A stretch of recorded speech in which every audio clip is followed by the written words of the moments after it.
Welcome to Daily Current Affair. Today is 8th of December 2022. The question is, naval exercise Sangam between India and which country begins in Goa? That is B, USA. तो India और USA के बीच में naval exercise है जिसका नाम है संगम. ठीक है, ये आपने याद रखना है. संगम जो नेवल एक्सरसाइज है वो इंडिया और यूएसए के बीच में है और इस साल वो कहाँ पे हो रही है? इसका 7th एडिशन जो हो रहा है वो हो रहा है गोवा में. ठीक है, तो किस किस के बीच में हो रहा है? Navy Marcos and US navy seal. ठीक है, इंडियन नेवी के जो मार्कोस हैं और यूएस नेवी के जो सील्स कमांडेंट है. ठीक है, वो जो है कहाँ पे हो रहा है? वो गोवा में हो रहा है. ठीक है, जो सबसे पहले एक्सरसाइज है संगम दैट वाज कंडक्टेड इन 1994 से स्टार्ट हुआ था. ठीक है, क्यों? ताकि हम मिलिट्री और डिप्लोमेटिक जो रिलेशंस हैं टू नेशन के बीच में उसको अच्छा कर सके. ठीक है, एक दूसरे के साथ क्या हो जाए? ट्रस्ट हो सके. ठीक है, पहले क्या होता था यूएसए और इंडिया के बीच में इतना ट्रस्ट नहीं होता था. क्यों? क्योंकि यूएसए जो है वो सपोर्ट करता था पाकिस्तान को और इंडिया जो है मतलब कि इंडिया के अगेंस्ट था. मैक्सिमम हम बोल सकते थे कि इंडिया के अगेंस्ट था. तो उस टाइम क्या था कि हमने यूएसए और इंडिया ने आपस में ट्रस्ट और फ्रेंडशिप करनी थी. इसकी वजह से उन्होंने क्या स्टार्ट किया था? एक्सरसाइज संगम जो है 1994 में स्टार्ट किया था. ये किस लिए किया गया था? ये इसलिए किया गया था क्योंकि exchange the ideas and experience between the two navies maritime special operations. जो मैरीटाइम के ऑपरेशंस होते हैं, समुद्री जो ऑपरेशंस होते हैं, जैसे लड़ाइयाँ वगैरह होती है, तो उसमें क्या होता है? अपने एक्सपीरियंस, अपने थॉट्स एक दूसरे के साथ शेयर करना इसका मेन आइडिया था. तो naval exercise Sangam is between India and USA that is being held in Goa. Which country launched its latest nuclear stealth bomber named B-21? ये नाम आपने याद रखना है. ये जो B-21 है ये स्टील्थ बॉम्बर है जो कि न्यूक्लियर वेपन को भी अपने साथ लेके जा सकता है. ये बनाया है यूएसए ने. ठीक है, यूएसए ने इसको बनाया है. इसका नाम है B-21 और कंट्री का पहला नया बॉम्बर है ये 30 सालों के अंदर और इनका जो कॉस्ट है वो है $700 मिलियन. ये आपने याद रखना है. तो B-21 किसका है? ये है nuclear stealth bomber of USA. India's first real-time gold ATM is set up by that is D Gold Sika. अब एक गोल्ड सिक्का कंपनी है और दूसरी हैदराबाद की एक स्टार्टअप है उसका नाम है ओपन क्यूब टेक्नोलॉजीज. ठीक है, इन दोनों ने मिलके क्या बनाया है? इन्होंने एक रियल टाइम गोल्ड ATM बनाया है. मतलब कि आप यहाँ से पैसे, एक कार्ड होगा वहाँ पे उसको यहाँ पे इंसर्ट करोगे, उससे पैसे कट होंगे और यहाँ से जो है वो सिक्के निकलेंगे. किसके? गोल्ड के सिक्के निकलेंगे 0.5 ग्राम और 100 ग्राम्स के. और जो ये फर्स्ट गोल्ड ATM है ये बेगमपेट, बेंगलुरु में बेगमपेट हैदराबाद में जो बेगमपेट है वहाँ पे इसको लॉन्च किया गया है. तो इंडिया का, अगर ये पूछे कि इंडिया का first real time gold ATM कहाँ पे सेटअप हुआ है, वो हुआ है हैदराबाद में. कहाँ पे? हैदराबाद के बेगमपेट में. ठीक है, तो ये यहाँ पे हुआ है और बनाया किसने है? गोल्ड सिक्का एंड ओपन कप टेक्नोलॉजीज ने इसको बनाया है. Which state launches one district one sport scheme? ठीक है, अभी कुछ टाइम पहले आपको पता है वन डिस्ट्रिक्ट वन प्रोडक्ट जो स्कीम है वो किसने लॉन्च की थी? वो लॉन्च की थी उत्तर प्रदेश ने. तो इसी के बेस पे इन्होंने, उत्तर प्रदेश ने क्या किया है? One district one sport scheme जो है वो स्टार्ट की है. क्योंकि जो one district one product scheme है ना, ये काफ़ी ज़्यादा क्या हो गया था? काफ़ी ज़्यादा हेल्प कर रहा था किसके रिवाइवल के लिए? जो ट्रेडिशनल क्राफ्ट्स हैं, ठीक है, ट्रेडिशनल जो चीज़ें हैं उनको आगे लाने के लिए काफ़ी ज़्यादा फेमस हो गया था. तो इसी की तर्ज पे इन्होंने क्या किया है? One district one sport program जो है स्टार्ट किया है. मतलब कि जो हमारे पास क्या है, यूपी में 75 डिस्ट्रिक्ट्स हैं, तो हर एक डिस्ट्रिक्ट में से एक स्पोर्ट्स होगा. ठीक है, जहाँ जो मतलब कि उस पर्टिकुलर डिस्ट्रिक्ट में सबसे ज़्यादा खेला जाता है वहाँ से एक स्पोर्ट्स होगा.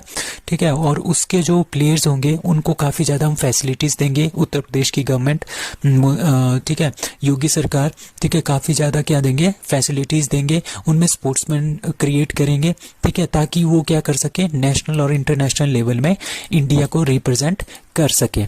तो ये किसने किया है? One district one sport program that is by Uttar Pradesh. So which football player signs 200 million euro contract with Saudi club Al Nassr? ठीक है। तो अल नासर एक सऊदी का क्लब है, उसके साथ 200 मिलियन यूरो का जो कॉन्ट्रैक्ट है 2.5 साल के लिए। वो एक फुटबॉल प्लेयर है, बड़े फेमस फुटबॉल प्लेयर, उनका नाम है क्रिस्टियानो रोनाल्डो, ठीक है, वो पोर्चुगल के, उन्होंने उसके साथ डील साइन की है, ठीक है। तो famous footballer Cristiano Ronaldo has sensationally joined कौन सा, Saudi Arabian club Al Nassr club इन्होंने ज्वाइन कर लिया है। कितने साल के लिए, 2.5 साल के लिए। कितने पैसों में, 200 मिलियन यूरोस में, ठीक है।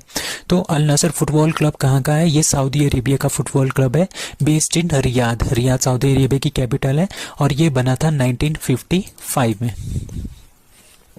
Who becomes world largest wind solar hybrid power developer, ठीक है। विंड और सोलर मतलब हवा और सूरज की रोशनी से जो एनर्जी बनती है उसको बोलते हैं विंड सोलर हाइब्रिड पावर, ठीक है।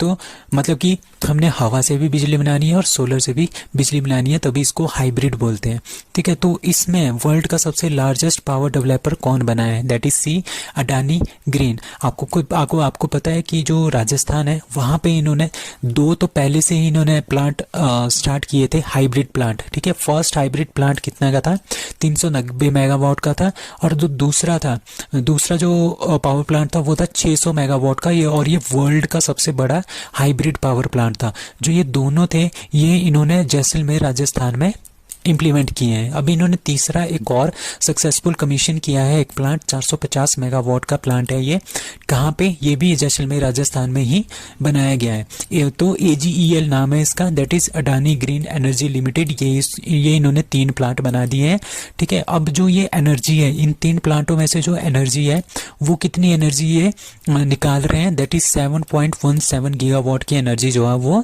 ले रहे हैं। तो ये सबसे बड़ा बन गया, वर्ल्ड का सबसे largest wind solar power hybrid developer कौन बन गए हैं, that is Adani green.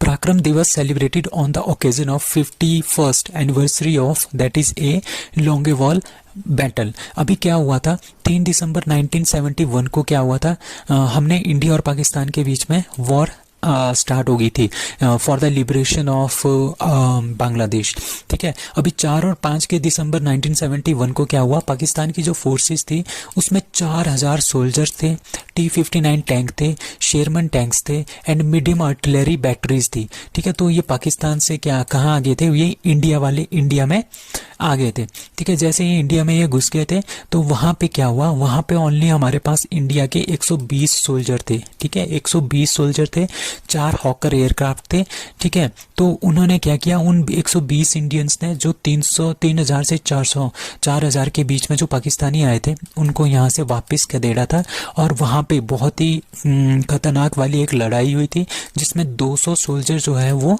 Pakistani army के मर गए थे, और पाकिस्तानी आर्मी को वहाँ पे क्या करना पड़ा, सरेंडर करना पड़ा। तो इसी के उपलक्ष्य में क्या हुआ, पराक्रम दिवस जो है वो सेलिब्रेट किया गया, कहाँ पे, Jaisalmer army station and Longewala, ये पंजाब में पड़ता है, वॉर मेमोरियल, वहाँ पे इन दोनों जगह पे क्या हुआ, ये पराक्रम दिवस जो है मनाया गया। कब, 5 दिसंबर को। First Indian state to set up divyang department is, that is C Maharashtra.